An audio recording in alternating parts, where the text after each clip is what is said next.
Alright, y'all. I'm back with round two from my tournament, and this time I have the video set up a lot better than yesterday, so I don't have to constantly look back at notation. I set it up before starting. Alright, my opponent name is Carlos, and he was super nice. He was the main dude I talked to the whole tournament, and yeah, let's get into it. He went e4, responded c5, the Sicilian, knight f3, knight c6, knight c3. This is a move I don't tend to see a lot, but I still have a fair bit. I still have a decent bit of preparation in here, which I think you'll see. g6, bishop g7. He went knight g5, which did not seem that good, and computer seems to think so, because I wanted to tip kind of just play e6, which stops what he does anyway. So knight g5 just doesn't really accomplish anything. I played e6. He played d3, going for like, I don't know how to say the setup. Kind of like a reverse the Linden thing. Knight ge7. And this, I think, is kind of where I stopped knowing prep. Although I still knew like what to do. Oh, I guess that happened a couple moves back. I kind of just knew the plans of the position. I didn't know the exact moves to play from here on out. He played this. I responded with a6. And apparently here I was winning. I did not find this, but I was winning because of this move. He would go back here, here, and this. I started calculating this, but I calculated wrong. I got to here, this, and I thought that this, and this was forced. But it wasn't. As you could see from the other variation, I simply would have won a bishop. His bishop would have been trapped. Instead of that, I played d4 attacking his knight. He went back, and now I kind of did this plan. Just taking space. Bishop e7, just developing a piece. And this was kind of a fancy move. I felt happy about this move. Computer doesn't seem to like it as much, but it's rerouting my knight to what I felt like was a better square, which would have been b6 or d6. He went back to knight f3, which shows you why previously when he played this move it was bad, because he went there and now has to go back, which just spins in an extra tempo that he didn't have to. I played knight b6. He played rook c1, which I kind of like. He's just preparing for the position to blow open, and his rook would be on an open file. I took, bishop takes, and here I played c4. Computer doesn't like it, but yeah, computer is weird. Computer is a know-it-all. He played d takes. I played b takes. He took my queen, which didn't feel super accurate. I played. Here I got fancy.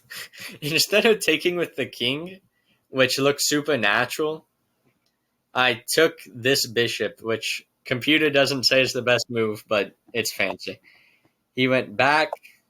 I went forward. So if he took this pawn, which the computer's recommending, I'll show you what happened. I would just take like this, and I thought this position was good for me. Computer disagrees. I thought it was perfectly fine, and so did he. That's why he played a3. Knight a5, preparing to go to this square with one of the knights. Rook c3. I took his pawn, which I think he missed. I think at this point he was a little bit shook that I was just able to take the pawn. I think it scared him a little bit. He again moved this knight to g5. That is the third or fourth time that knight has moved, which is not really that like good of a sign. The point of going to g5 this time was to attack my bishop, but instead of just moving the bishop, I attacked his knight like a counterattack. He took, I took. He played this, I took again, he took, and now we see the point of knight a5 previously.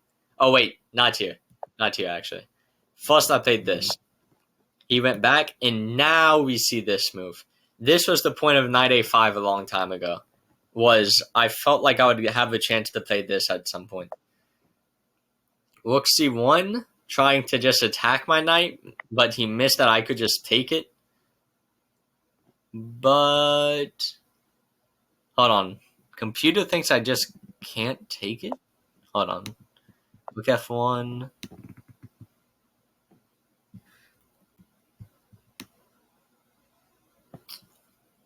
Wow. Okay.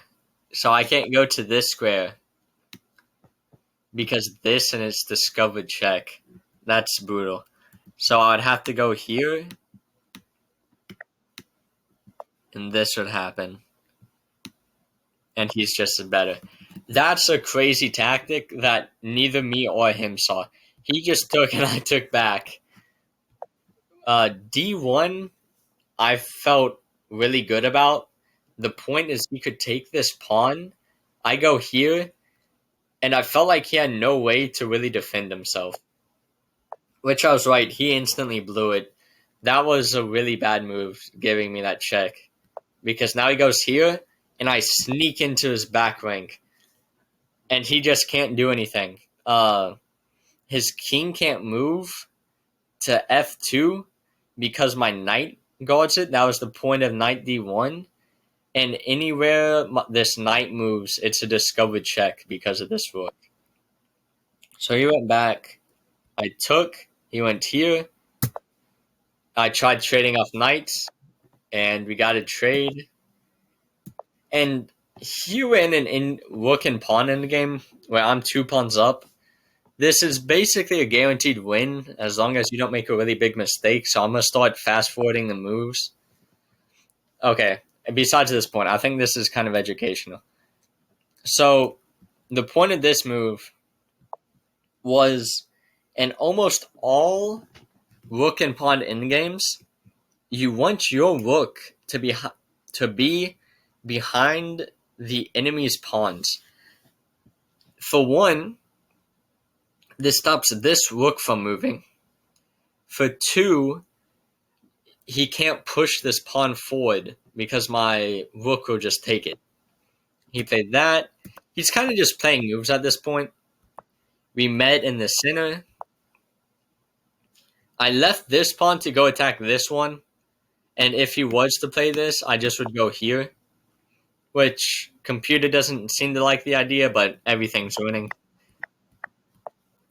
And here, apparently I missed mate in 3. But it's not too big of a deal. Here, Carlos, the dude who I'm playing, whispered to me, which normally you don't do. But he was like, I was smiling real big because, I mean, this is my first tournament win. It was feeling super nice. I felt like I couldn't blow it. He said something along the lines of, I know it's lost, but I'm I'm letting you enjoy it. And he told me good job or something like that. And I think I smiled and I forgot what I said. It was I can't remember if I said thank you or just nodded my head. I know I said I know we talked after the game. We would chill with each other. And the rest of the game was kind of just a cakewalk. You just march your pawns and eventually that is why after G4 he just resigned. He was like, yeah, I'm not really playing for anything here. Uh, I realized the position's completely lost. But that's my first win. That's my first tournament win, at least. Um, and yeah, this felt really good. I This single game pretty much made the whole tournament for me.